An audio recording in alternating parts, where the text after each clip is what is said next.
ആടിൻപറ്റങ്ങൾ ആ കൂട്ടത്തെയാണ് പിന്തുടരുന്നത്. എല്ലാവരും ചെയ്യുന്നത് അതേ അവർക്കറിയൂ. എന്നാൽ സിംഹം അവൻ നയിക്കുന്നവനാണ്. അത് ധൈര്യമാണ്. നിങ്ങളുടെ സ്വപ്നത്തിന് വേണ്ടി, ജീവിതത്തിന് വേണ്ടി സ്വയം നിലനിൽക്കാനുള്ള, പോരാടാനുള്ള ധൈര്യം, നിങ്ങളുടെ ലക്ഷ്യത്തിലോട്ട് നീങ്ങാനുള്ള ശക്തി നേടലാണത്. ആരും നിങ്ങളെ വിശ്വസിക്കുന്നില്ലെങ്കിലും നിങ്ങൾ നിങ്ങളുടെ ഹൃദയത്തെ പിന്തുടരുക.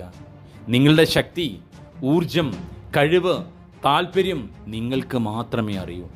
നിങ്ങൾക്ക് മാത്രമേ നിങ്ങൾ യാത്ര ചെയ്യേണ്ട വഴി വ്യക്തമായിട്ട് അറിയൂ. നിങ്ങളുടെ ഉള്ളിലെ സിംഹത്തിൻ്റെ ഹൃദയം അതിനെ പുറത്തെടുക്കുക. നിങ്ങൾ വേറിട്ട് തന്നെ നിലകൊള്ളുക. നിങ്ങളുടെ ഉള്ളിലെ ആ സമ്മാനം അത് ഉപയോഗിക്കുക. സിംഹം അത് ഉറപ്പാണ്. ചിലപ്പോൾ എന്നത് സിംഹത്തിൻ്റെ ചിന്തയിൽ പോലുമില്ല. ഇതാണ് എൻ്റെ തീരുമാനം. അത് നേടുന്നത് വരെ ഞാൻ പോരാടിക്കൊണ്ടേയിരിക്കും.